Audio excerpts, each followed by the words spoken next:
What's going on, everybody? Welcome to a mixing tutorial. Today we're going to be looking at Deliver Me by Seether. So at the moment I am recording this, the song is still not out yet. However, when it was released by accident for about 2 hours or so, luckily I did not refresh my YouTube page and I was able to cover the whole thing before it got taken down. So the song isn't out yet. But we can listen to all of the tracks and see how it was all put together as far as the instrumental goes. I am not talented enough to sound like Sean Morgan, unfortunately. Okay, so let's get into this instrumental then. So let's listen to what we're working with today.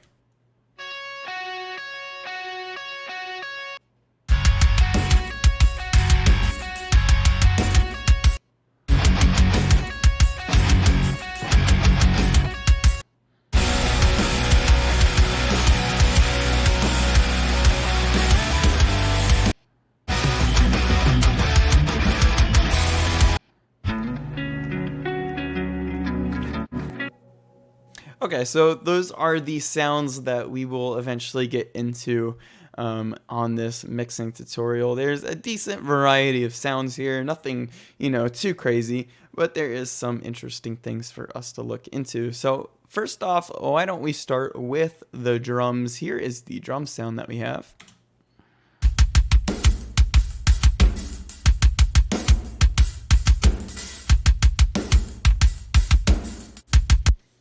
Let me go into a bit of a tom section here.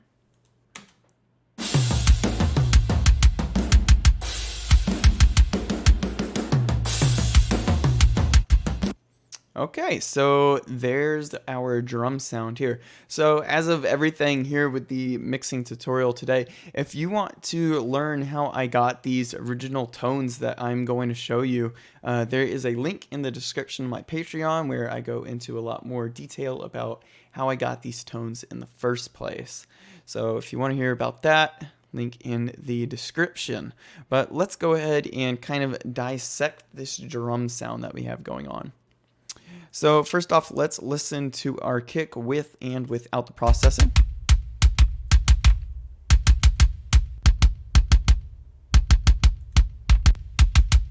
So immediately just a lot more present, a lot more high end, and pretty scooped. Okay, so let's look at what we got going on here today. So first off, doing actually the majority, I would say, of our tone shaping is Decapitator. Now this is a distortion drive plugin, however, we are using it on the kick here. So let me turn everything off so we can just hear what Decapitator is doing to this kick.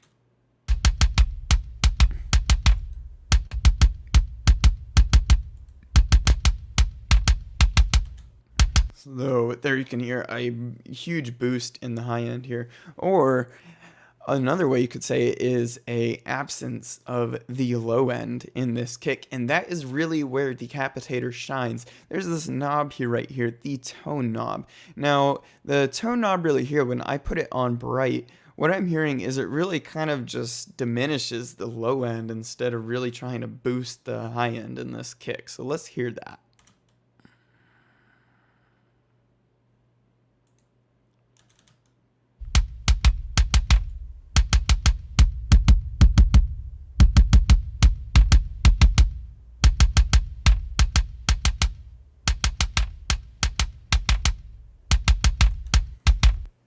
So really you can just turn this all the way to bright and it'll cut out most of that low end, and then you can kind of just bring it back until that low end comes back to us. And that's really where Decapitator shines in the kick, is really dialing in how much thump you want in your kick versus the click. A little bit of drive here, but that's not doing too much. And then we have the different styles down here, which is basically just different distortion styles. E is really giving us the most click and not as much like harsh areas where the guitars would be. So I'll just switch through these real quick and show you that.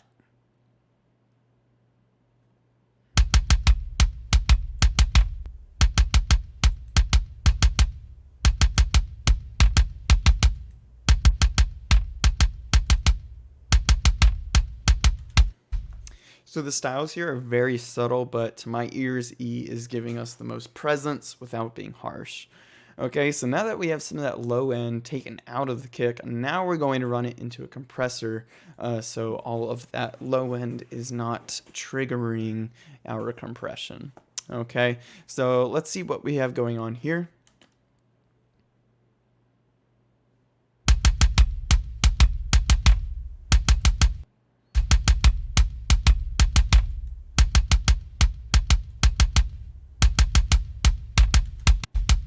So as you can see here, this meter is just barely moving. However, if you listen closely, you can kind of hear like an almost a roomy sound coming out of the kick now that we're compressing it just a little bit. And basically with this kick, why we're doing that is because we actually don't have a kick in the room mics. So we want to pull that kind of room characteristic out of the kick. And also that compression is just giving it a little bit more body, I guess you would say.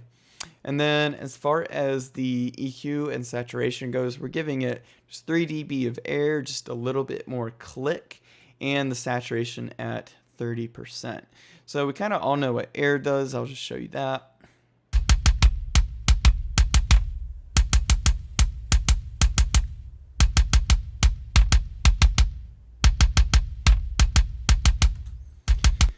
So just a little bit more click. That's something you really don't see in Seether mixes at the moment, is that kind of high end in the kick. It just kind of gets buried in the rest of the mix. And I wanted to bring this mix a little bit more into the modern era.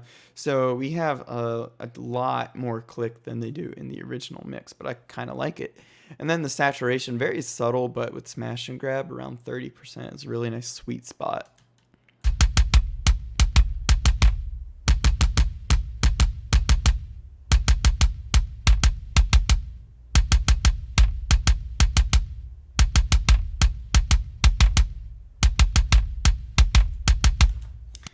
Yeah, so that saturation basically, just saturates it. It's taking a little impact off of that transient, just making it a little bit more pleasing.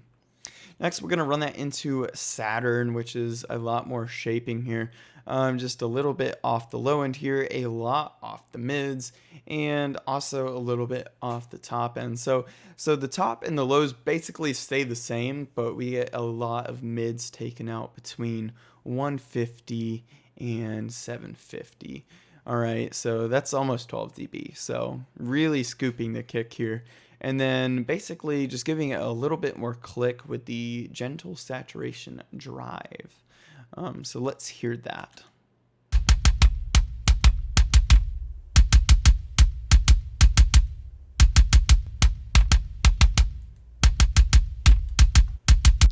Really, this drive is making it sound a lot more energetic here. And that's really what we want out of the kick here. And you can also see on the tone controls, we have kind of a bit of a smiley face or like a smirk EQ going on here. So a lot of presence here, taking out a little bit of the treble, taking out the mids, leaving the bass about the same. Now it's important to note that these tone controls are only affecting this band. So when it says bass, that's like this area, mids are around here. We got our treble here and our presence way up at the top. So this is giving it pretty much just a sheen to really make this quite energetic. And then lastly, we got Pro Q here, just doing a little bit of EQ, taking off some of the excess click that we've kind of generated through the different saturations that we've done here. And 6K actually sounds quite nice. However, it doesn't exactly fit in with the guitar sometimes. And with this being a rock mix, we don't want the click too loud, so we just take a little bit of that off there. So let's hear that.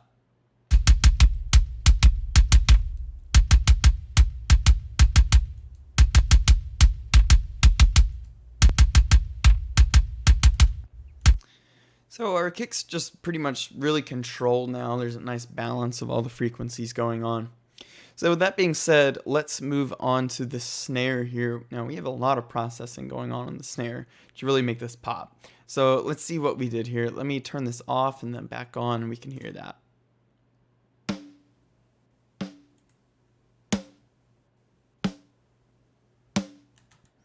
So you can hear a lot more transient, it's a lot thicker, and there is a good reason for that. So let's get into Oh, I actually didn't have all of the effects on here. Now it's going to get a lot thicker. Let's listen to that again. Yeah.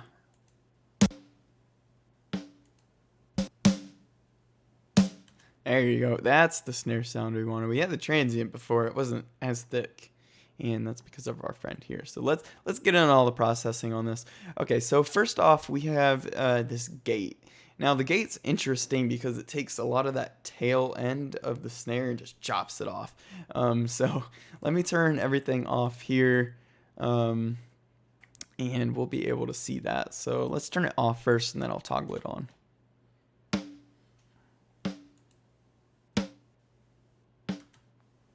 So now instead of a snare with a long tail, it's a snare that's just pop.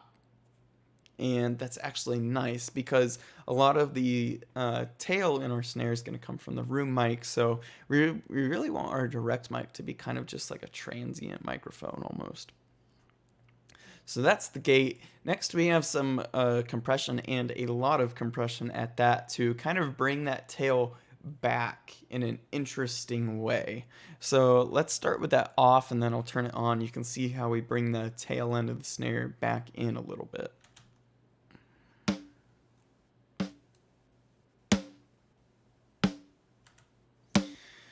So you could really hear how the tail of the snare is a lot more exaggerated, and that's because we have this compression, almost maxing out. It's like 20 dB of compression. It's kind of ridiculous, but it basically makes the entire duration of the snare sound that you're hearing really thick and really loud.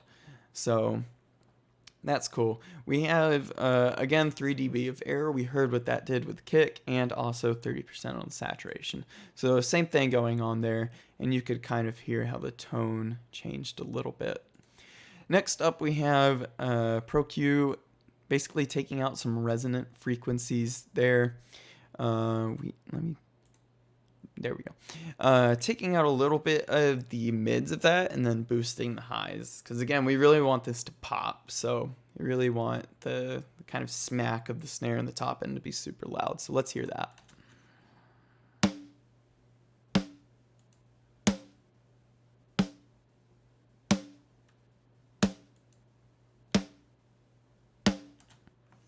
So this is kind of almost doing what Saturn did with the kick. It's making the snare feel a lot more energetic, kind of taking out some of those mids, boosting highs. We have a lot more energy from that now. Next, we're running that into a limiter. So right now, with that 20 dB of compression, we're running into a problem where the transients are too much. That smack is really pointy. So if we run that into a limiter, we can get rid of that kind of transient that's really smacking us hard, and we can maintain the tail that we have. So let's listen to that.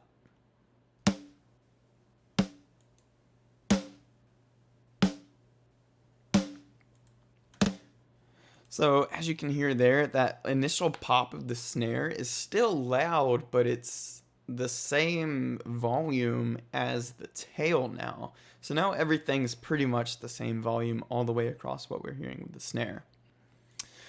Next up, the real star of the show with this snare sound is our bass, which usually we shouldn't use on something as high up as a snare.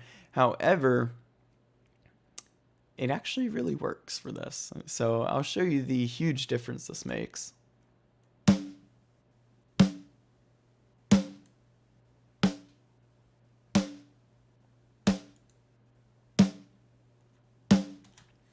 So really, I mean, this just brings an incredible amount of just body to the snare, which we really want. We really want this to punch you, and in order to do that, we need a lot of body in that snare. So the frequency is at 130, and basically that's high enough to where you can kind of hear it, but not too high to where it starts being weird, and I'll show you how it can get a little weird.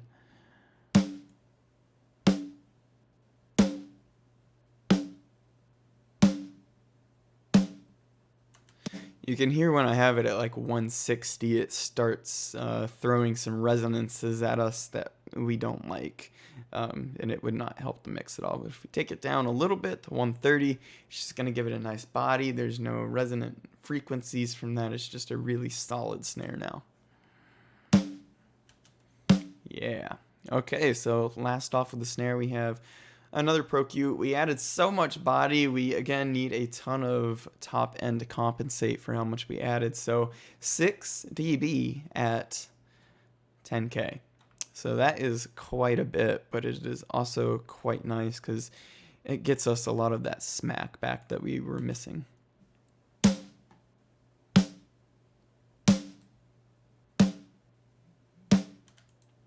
So now it's back with all the presents. It's going to sound nice and kind of hi-fi in the mix again, which is exactly what we want. Because again, we're also going to get a lot of body out of the room, which actually we can go ahead and take a look at. Let's see what that sounds like.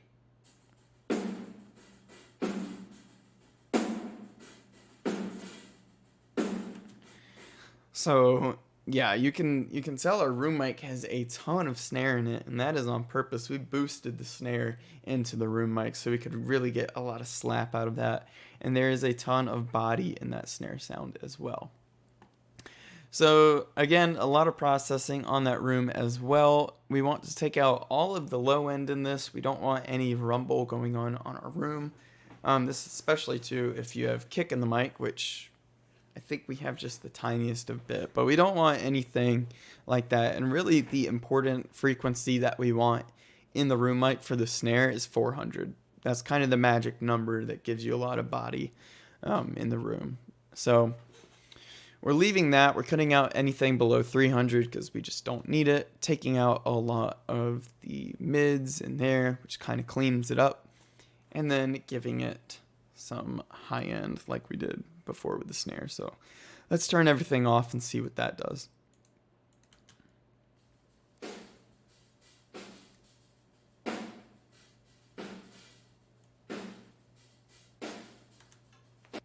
So right off the bat, that sounds really thin, and in retrospect, this might have been something I did kind of after the other processes were applied to this. So it sounds a little bit thin right now, but we'll definitely thicken that up later, again with our bass. So let's go ahead and look what else we did. Just taking out a little bit more of the mids that we don't need. But you can see we're also kind of leaving some room for that, right? In this kind of 400 to 1000 pocket is where the snare lives in the room mics. So we're just kind of leaving that untouched.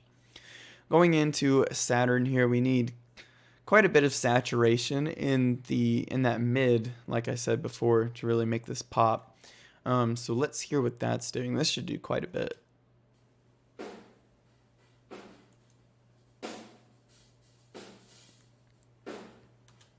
So as I said before, right here in the mid frequencies is where our snare lives in the room. And so by saturating that, 50%, just with the warm tape mode here, we're bringing all that body of the snare back out.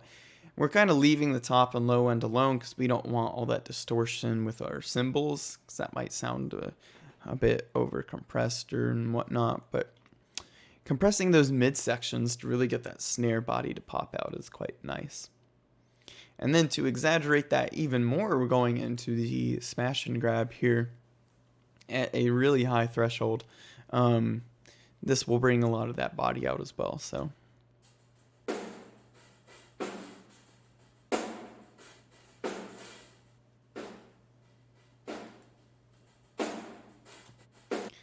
now instead of this kind of weak like slap, you're getting a really good pop from the snare, which is great. We have absolutely boosted the presence here at 10 dB, and you'll notice I'm actually running this on the snare drum type, because that's really the type of compression that I'm wanting to pull out from this room mic. I really want my room mic to be almost just a support for our snare direct mic, because we have cymbals elsewhere. We don't really need too much cymbals in the room mic. We really just want the sound from the snare. And then again, the 30% saturation is big. That's pretty much what I keep on all of my smash and grab presets there. So moving on into just some more EQ, boosting more of the body of the snare right there, taking out some mids. Let's listen to that.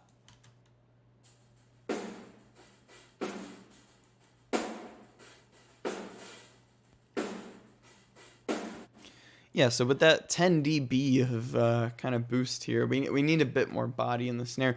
So as you can see, as I'm going through the chain here, it's kind of a back and forth deal as we go down here, trying to tweak kind of our mid-range to sit in the right place.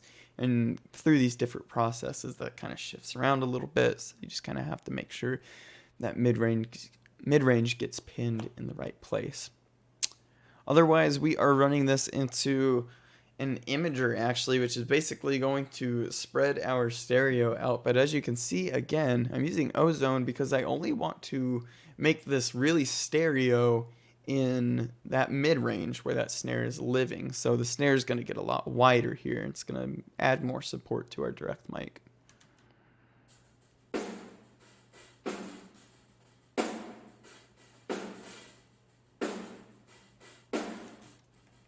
So that is also, it seems like it's taking a lot of the transient out of it as well, and it's really spreading it out for us. So, you know, when it hits, it really feels like a explosion now as opposed to kind of just a pop. So that is really nice. And then just to finish it off, of course, our bass again, which is really going to thicken it up. And this time, since we don't have as much resonance in the room mics, we can put that a little bit higher.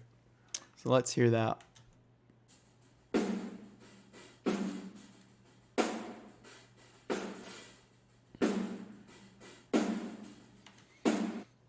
I mean, our bass is just fantastic for a snare. If you don't have this, I would definitely recommend getting it just for the snare drum, if nothing else. You wouldn't really expect it to work so well, but it really does. It's quite nice for the snare. So if I combine these two together now, you'll hear this really nice thick snare sound that we have. But it's still present, you know, all the presence boosting that we did, combined with all the R bass in there is really giving us a nice, you know, present but still thick yet not muddy, which is great. Next up, the overheads. Not too much going on here, but we will listen to this in probably the crash section.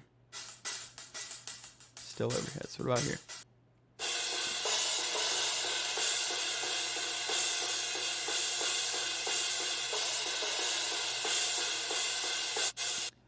Okay, so a lot of EQ going on here. Basically what we're doing is just shifting the frequencies from this kind of harsh section to a more pleasant section. So, you know, that's pretty simple. And then just to make sure there's nothing poking out that we don't want, of course, smooth or soothe with the symbol smooth preset.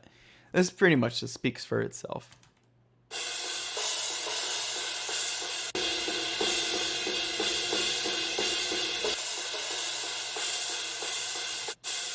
So you can hear there, that's a pretty drastic difference, giving us a ton of room for the guitars to kind of poke out in that like 4K section, because now the cymbals are out of the way. Alright, I think all we have left to do is check out the toms, and to be completely honest, the toms are so... they have no high end in the original mix, so there's absolutely no telling if I got these right here, but here's what the toms sound like.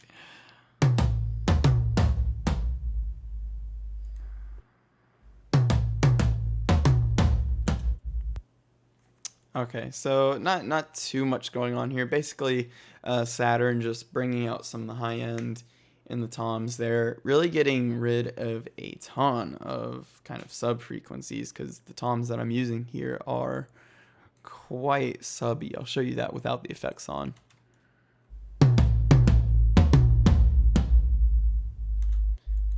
I mean, the decay on those toms is just like super sub heavy, so I'm just trying to get rid of as much as that as possible. Bringing out a little bit of the transients with smash and grab here on the tom setting. Not going anywhere above 3 dB there, right? And then just that 30% saturation again.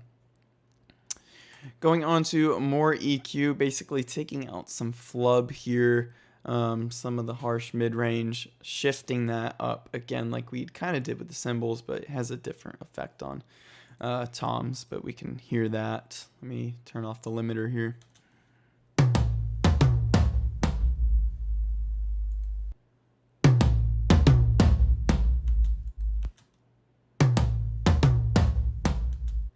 Yeah, so just a little bit less flubby. Again, scooping out a lot of those sub-frequencies, and then also you can see here how the resonant frequency of the toms can end up around 55, and we can just get rid of that with a cut there. You can see it shift down there to 55 at the end.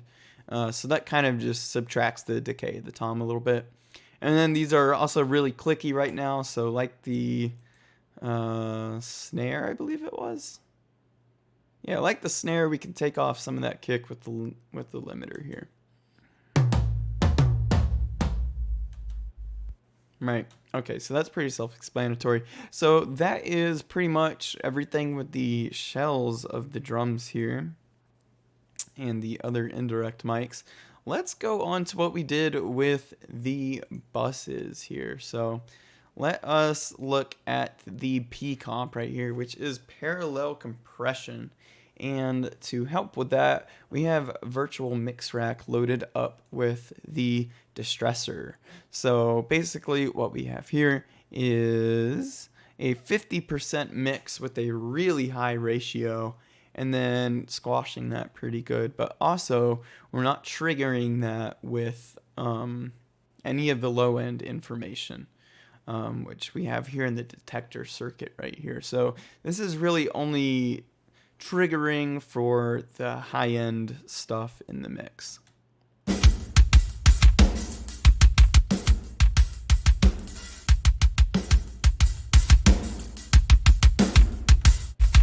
So you can hear that makes the world of difference for the snare. It's really making sure that snare can pop out of the mix and keeping everything else at a pretty low volume here. We have our attack up really high and our release down really low. Let's listen to that in the chorus if we can find it.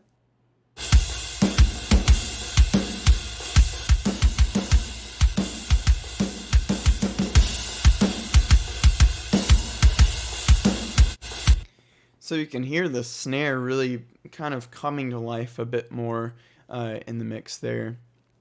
And there's also, it makes it a lot more energetic because we have the attack so fast and the release so low. It's kind of always compressing this thing and making it a lot more energetic.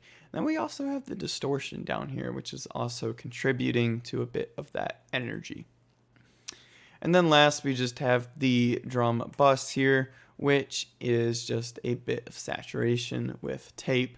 This kind of tames the high end a little bit, thickens up the drum mix a little bit more, which you can hear that.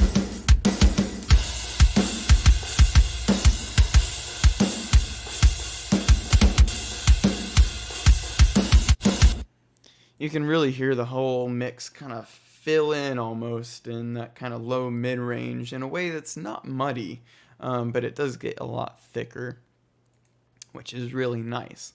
So that is basically our drum mix. Let's just for fun here listen to the whole thing without effects on and with.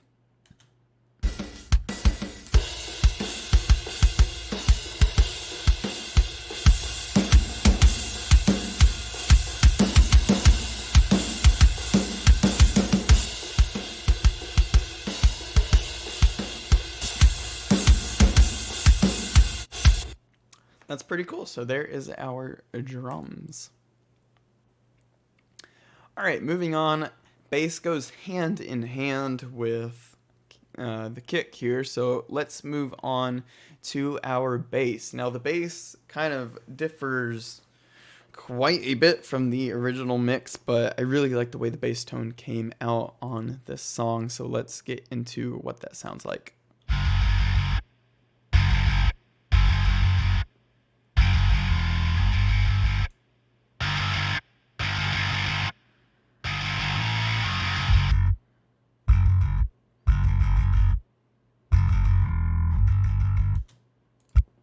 All right, so there you can hear we have this really modern, aggressive, distorted bass tone here, which, has never really been featured on a Seether track. However, it was a ton of fun, and I think it really makes this mix kind of stand out a lot more, especially in the beginning of the song here, because it's just bass and drums for a little bit. So let's get into what we did here. I'm gonna start out with kind of the bass grit. So as you can see, I've split this into two different parts. So you have the top end of the bass and then the low end of the bass. And the top end is just this really aggressively distorted tone. So I'll turn the effects off and you can listen to what that raw tone sounds like.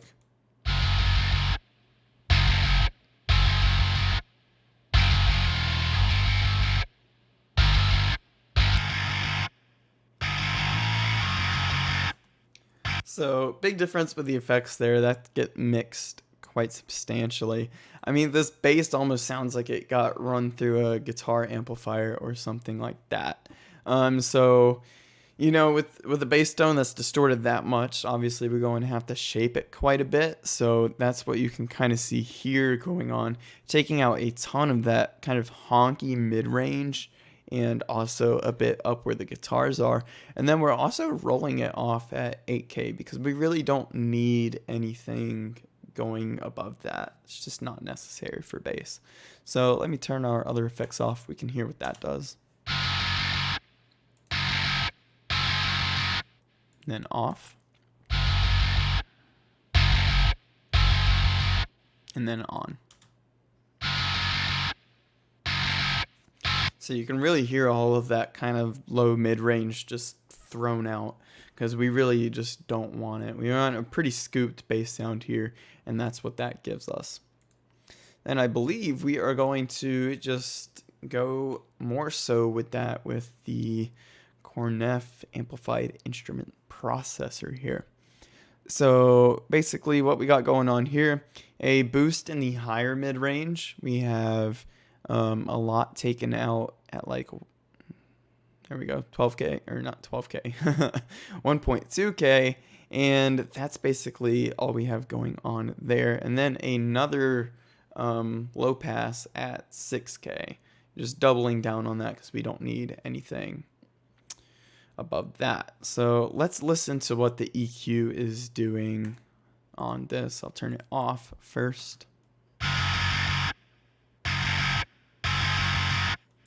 And then on.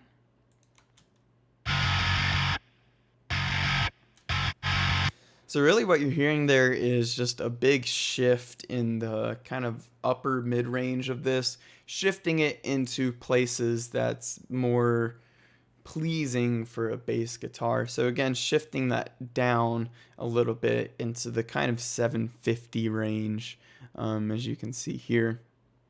Because we've gotten rid of a bunch at like 1.2K and we just shifted that down to 800 and just getting rid of a lot of the top end there. So just making it a bit more pleasing. Another thing that really helps with that is the proprietary signal processing button here in the middle. That's also going to do that. So let's listen to that. I'll start with it off.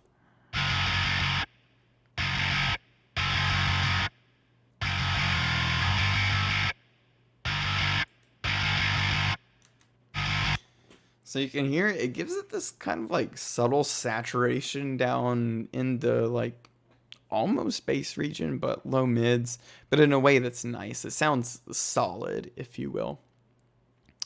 And then basically all that we have going on left here is the high frequency compensation. So we've taken a lot in kind of the mids, and we've taken a lot out of the highs, but there's kind of this like gap in there that's going to work quite well for a bass guitar, and it's going to give it some of that like really aggressive distortion. And that's what we're doing here. It's 4 dB, so it's quite a bit. So let's hear that.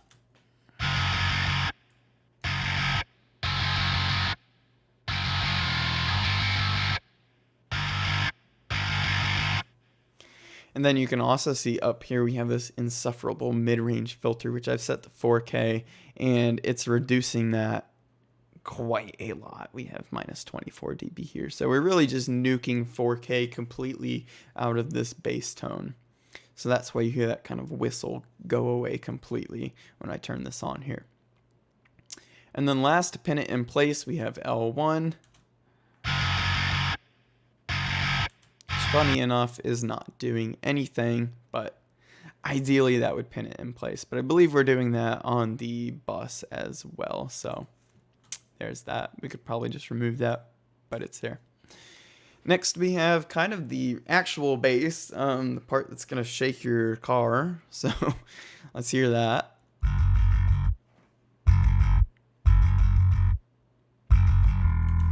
So really, it's almost just a straight DI sound, pretty much. We have our bass in here to really add a whole lot of harmonics back into it. Really boost the low end.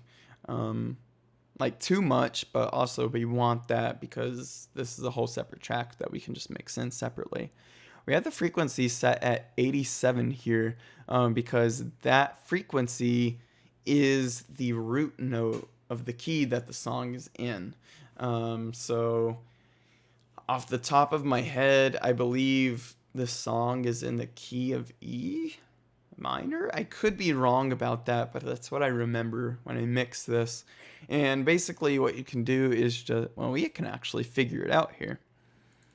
If you go on Pro Q and you just put a point down somewhere, what you can actually do is enter in a note here, and you will get whatever that is assigned to. So maybe it was F. We can just keep going up here. To be quite honest, I'm not exactly sure what the note was. But anyways, you could just go in and find that. There we go. It's D sharp. It's in D sharp. Okay, so basically I just went in there, I typed in D sharp, I got a frequency which was pretty close to 78. So we go back up here to R bass, or that's 87. It was something. You find the root note, the key the song's in, you type it in, get the frequency, put it in R bass, really solid bass that coincides with the tuning of your instrument. Okay. And then if we go over here to Pro Q, again, another boost in the low end. I believe I just put that there. This is basically taking out kind of the bass whistle that you get in bass guitars. We'll turn that on and off.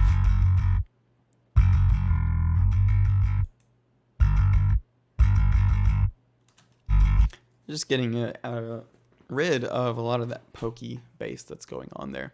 So when you combine these two tones, you get this.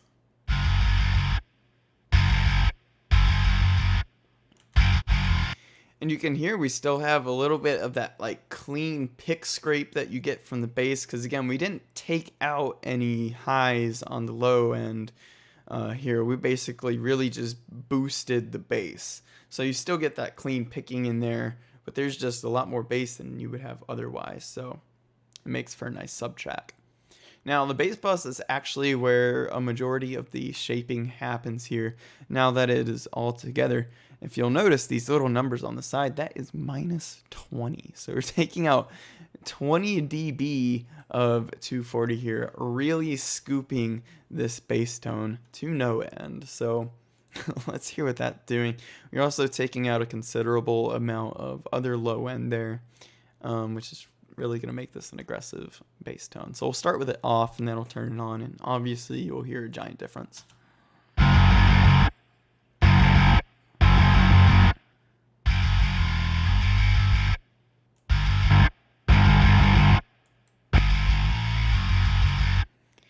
Really, this seems drastic, but honestly, it's quite nice to be able to pull all that away, and then you end up with a pretty meaty sounding bass that's still got a lot of high end. It's just really scooped and it goes along perfectly with the guitars.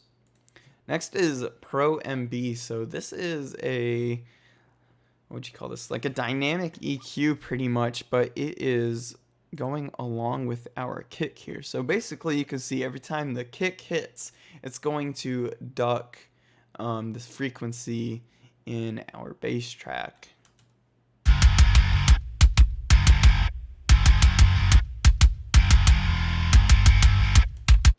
So you can hear that there, and basically that's doing is it's just creating room in those sub frequencies to make sure the kick is nice and present in the mix.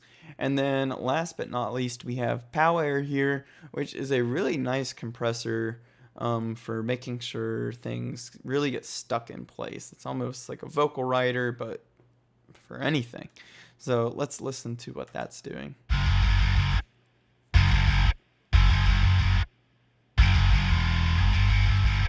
So as you can see, basically as the bass plays, you can see how much gain reduction is going on there, just making sure that our bass stays at one consistent volume throughout our entire mix. Next up, let's go to some guitars. We have a lot of guitar work to go through here.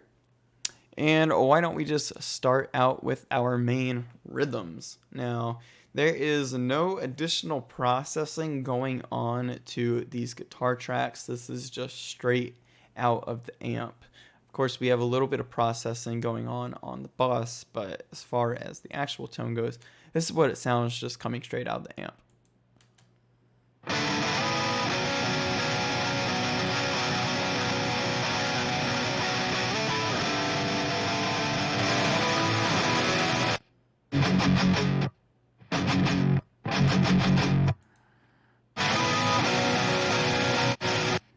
So it's a really nice tone there, and just so we can see what exactly is going on with this, let's jump straight into the effects on the guitar bus, because that is affecting this the most here. So let's look at that. Immediately, what do we have going on? The secret sauce, BX refinement here. It's a great tool. Let me turn all of this off so we can hear what that tone sounds like in its raw form.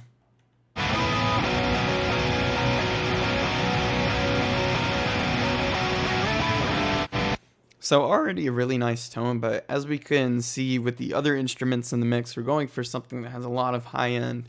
So there's just not enough bite here in these guitars. They sound a little bit dull in comparison to everything else in the mix. So in order to fix that, basically, we have these series of effects here. Now, refinement is basically going to shift the high end of our guitar from the harsh upper mid-range to the treble.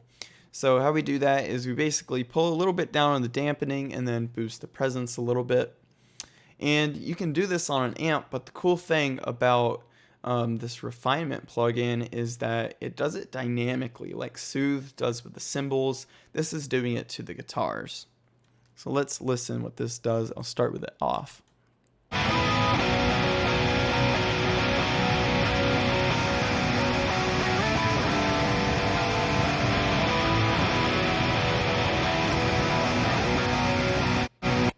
So we only have like 3 and 2 dB going on here, but it makes a substantial difference as to where that high end is placed in the mix.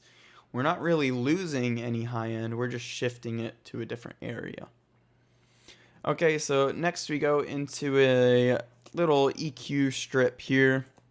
And what we have going on here, so more high end here, a whole lot of just mid-range, and then taking out some of the flub at 800. So a big thing here, we have 7 dB of mid-range going on here and 3 additional dB of 7.5K. So a lot of kind of things that are going to affect our high end, and how we let that not get out of control is with this low pass filter here, which is set to 8K. So if I were to take that off, this might sound way too harsh. So let's see how it sounds out with it off.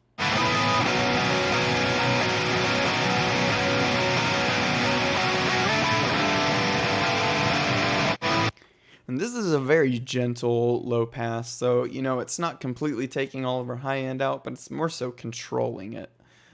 So that being said, you can see the frequencies and the dBs of everything here. So let's see exactly what that's doing overall. I'll start with it off.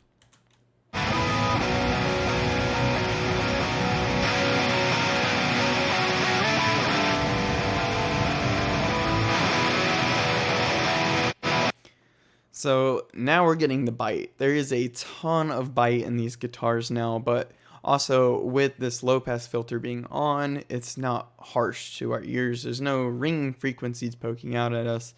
It just sounds nice now. To further control that, again with the Cornef processor here, we're taking a lot of the 1.2K out. And the best way I've heard this described, this is like the kind of nasally sounds on the guitar. It's like, you know, if you can make that sound, it's that.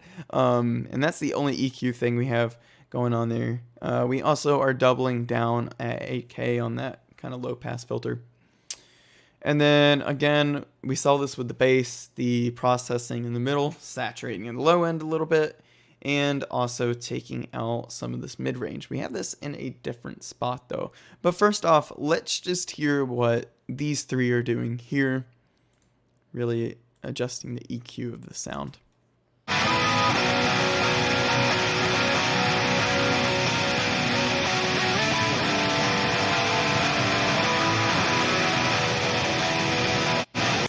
So hopefully you can hear what I mean here. I mean, it sounds silly to say, but you can really hear the sounds like, that kind of like muffled mid-range pretty much. It's gone now when I turn that off.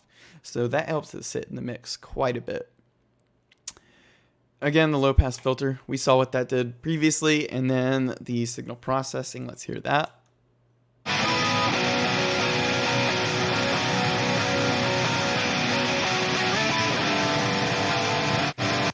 Oddly enough, if you're listening to this with headphones on, you can really tell that the mid-range that it brings back to the guitars is squarely focused in the middle. It's not really so much stereo, but the mid-range kind of where you perceive it in the middle, it really gets boosted in a nice way. It makes it feel, like I said with the bass, more solid.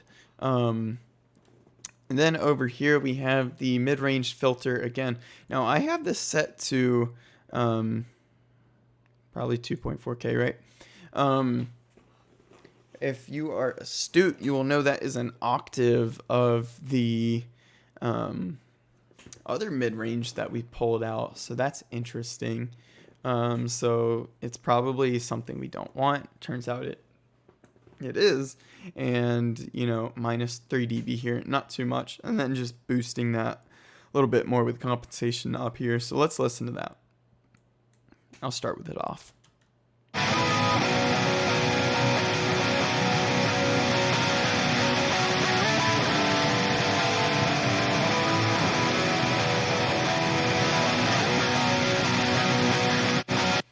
And really, this is just shifting that high end again from kind of a more mid-range focus to a little bit more trebly. And again, it's really right in the middle, it seems like. You're not hearing too much difference like back here. It's just really right here it kind of changes. But it changes in a good way. It makes it a little bit more present. And then just a little bit of stereo width there. And then last off, we just have a bit of a compressor to make sure that basically the palm mutes don't get out of control. Chug Slayer basically just make sure that low end stays nice. So let's hear that in the kind of palm mute section.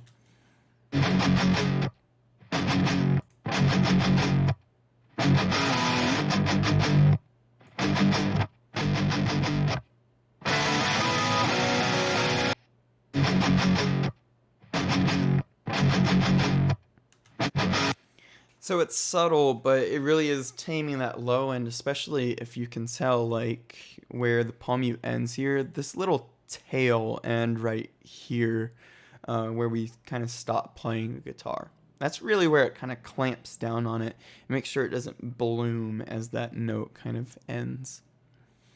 So that's basically it for the main tone shaping of this guitar tone, for the rhythms there. Basically, pretty much all the other tones are the same. I use the same amp and cab for the other tones so that they blend nicely. There's a pair of octave guitars here in the kind of like riff section. I don't know. It was a weird riff. It makes more sense with vocals, but you gotta have that kind of transition to add some energy there.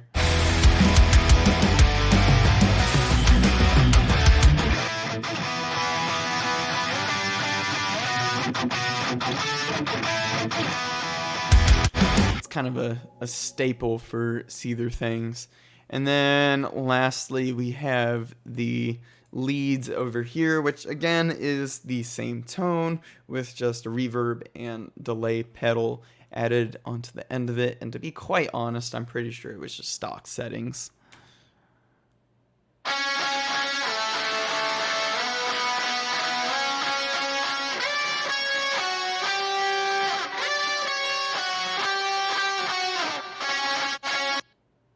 And then we're also playing octaves there, so that really kind of makes this last section feel really big.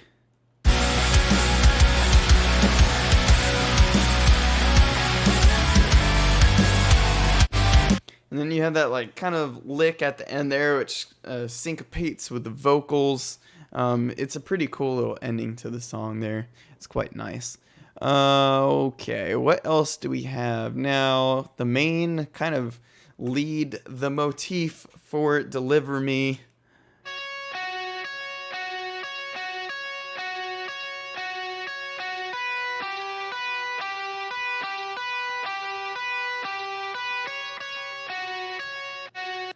Basically just kind of lo-fi, but favoring the higher end of that spectrum a little bit more. If we take this pass off here, you can see it really does not stick in with the song very well.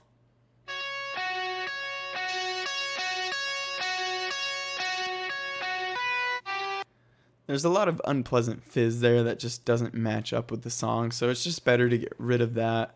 The other main guitar part we have in here is the cleans, which are very pretty. This is the same cab, I believe, as the rest of it.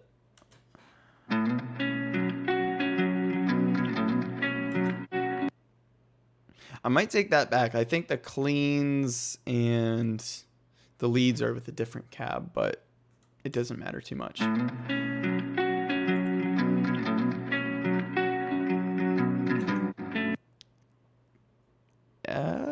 Yeah, so not the exact same EQ, but pretty much same shape.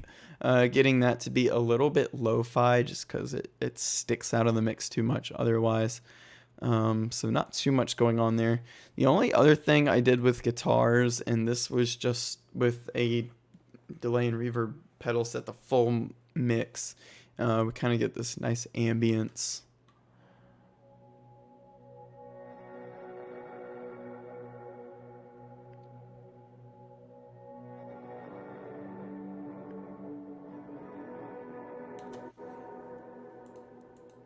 Very pretty sounds there. Again, if you're interested to see how I got all these tones, there is a link in the description to my Patreon where you can see how I get all of these tones. But basically, these were very muddy on entry. So I created a whole bus to fix that called Fix It. And basically, we're just taking a crap ton of low mids out of them.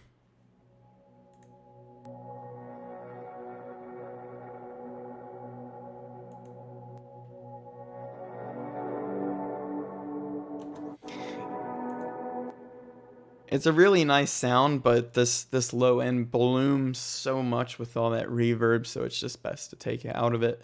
And also, the fact that it's blooming so much, I just stuck a limiter on here to make sure that this stays exactly the same volume at all times. In retrospect, Power that we used on the bass might have been better for this, but this is what we used.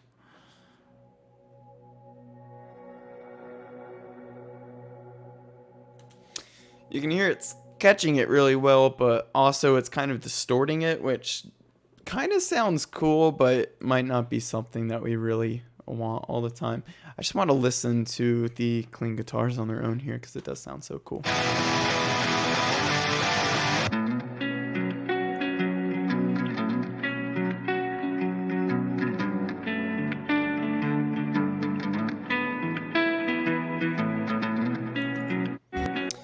Very pretty. It's a nice break from an otherwise kind of repeating song. That's basically all of the instrumental we have here. We can take a quick look at the little post stuff that I did here. not too important, but it's worth going over. We got some risers and some swooshes, which I guess we'll look down here at the swoosh first. It's a nice little transition. There, sounds more like a hit. I really love that sample because you kind of get a swoosh with the hit all in one. There you go. So that's a nice cinematic type of swoosh there. And then we also have some other risers. Got some nice stereo panning things going on there. Okay, those kind of repeat throughout the song. Other important ones that we have here, there's like these weird little glitches in the actual song, so I just kind of recreated those.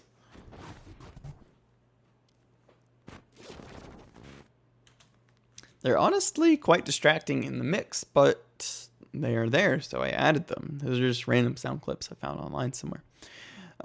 We have a little rumble here, so this is quite low frequency, but we'll see if we can hear it.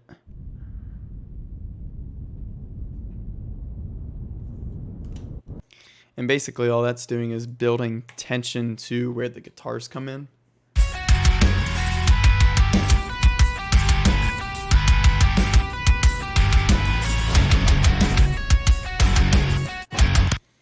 Which combined with that strike there, that really kind of gives it a nice feel going into where the guitars come in. But it's also quite underwhelming because for some reason in the song only one side of the guitars comes in, which is an interesting choice.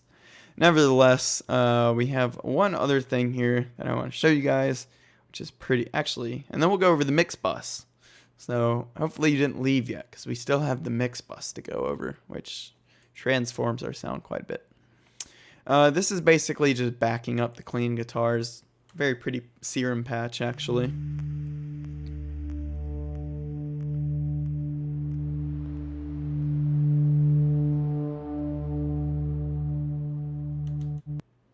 So, you combine that with the super ambient guitars. Let's listen to those kind of ambient parts together.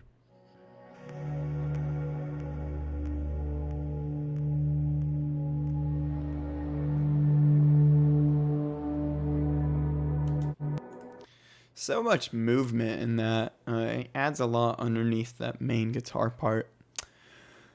So that is everything there. Now let's get into kind of mastering this track here. It's a pretty long mastering chain, but each part has its place. So I'll turn everything off beyond this point just to keep it loud. We can see the difference here.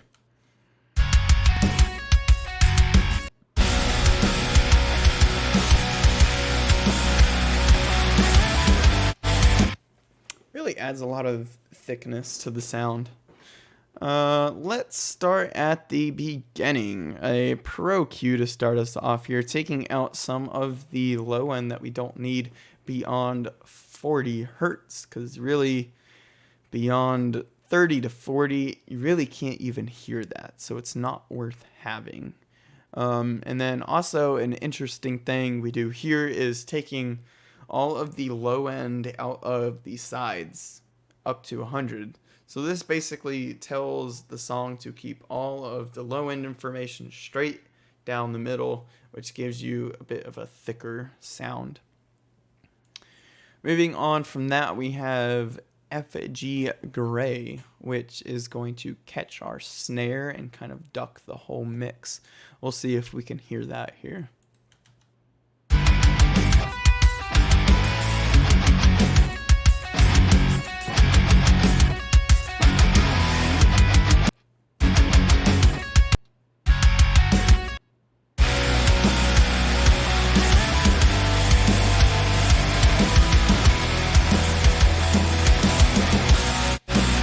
Very subtle, but you can see we have basically this high pass as high as it can go to make sure it's only catching the loud things in the mix. We're already doing this quite a bit in our drum bus and parallel compression. We're already catching that snare. However, it's just good to come back and double down on that. Next is Gullfoss. This is a nice little thing to kind of take our mix and brighten it up a little bit and take out some of the flubby mid-range. And it does it dynamically, again, like Soothe. Let's listen to that off and on.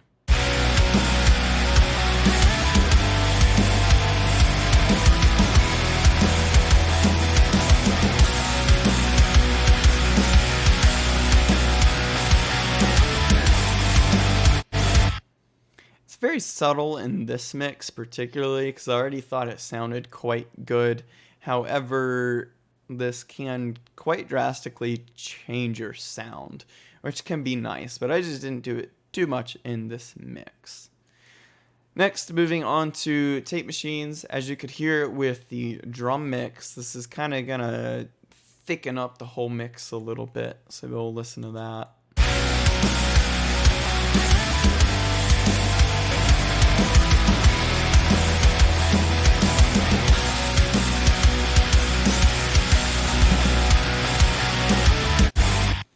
So really adding some needed low mids back into the mix to make it feel a little bit rounder, I would say. Really tame a little bit, kind of the harsh transients as well that's coming through there. Going on to the virtual mix rack, this is quite important. So basically we're scooping the mix a little bit here. 2 dB in the high, 2 dB in the low. Actually, we can toggle. This actually makes quite a difference. It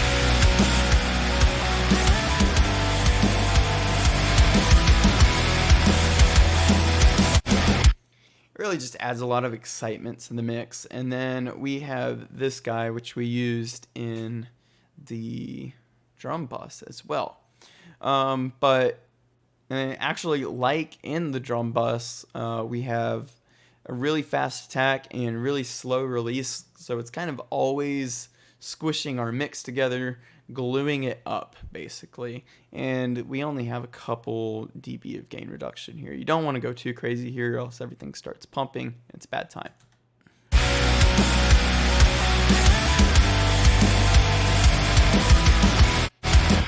Really, you just barely want that to be triggering. I'll show you on and off so we can see what that's doing.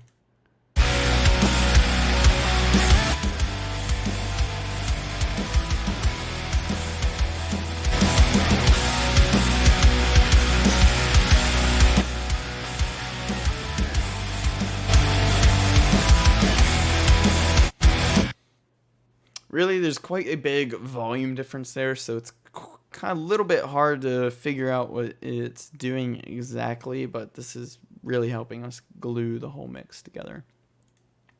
Going on to an imager, which basically widens our mix out to the side, but as you can tell, I have only done that beyond the bass. So I made a split there at 200, and everything above that is where I widened it out from. And again, we want all of our bass to be mono, so that's why we didn't change anything there. Let's listen to that.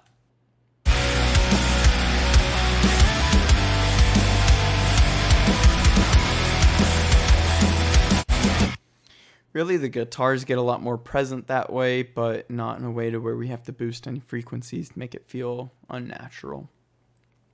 In the same vein, we have Inflator, which basically makes the sides of your mix just hug you like a nice warm blanket. This might take the volume up a bit too, but we'll see if we can spot the difference there.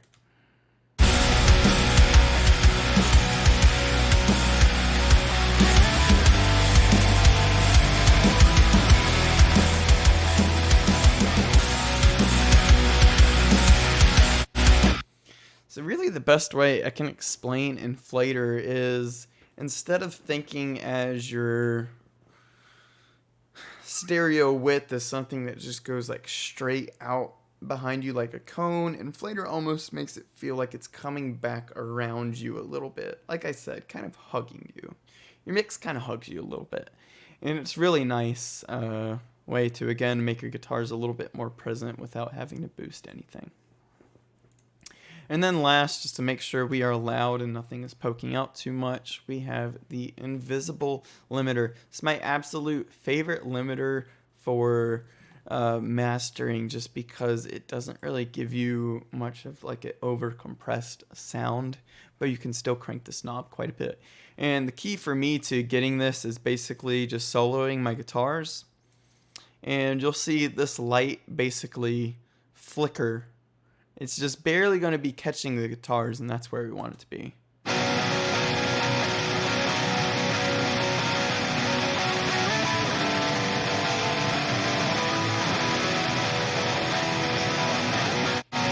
So you can see it only triggers sometimes, which is the nice thing about it. So that way, when I put everything back into the mix, the drums basically are just going to be triggering this. So let me unsolo that.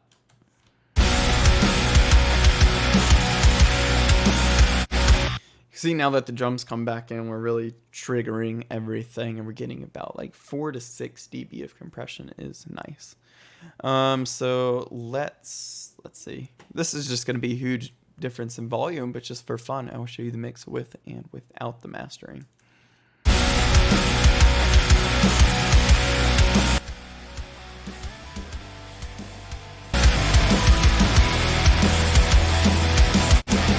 Really brings it to a nice place.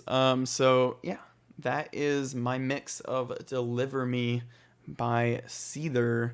I hope you guys like this. If you did, subscribe, because hopefully there will be much more of this coming soon. So if you liked it, of course, hit the like button. Let me know.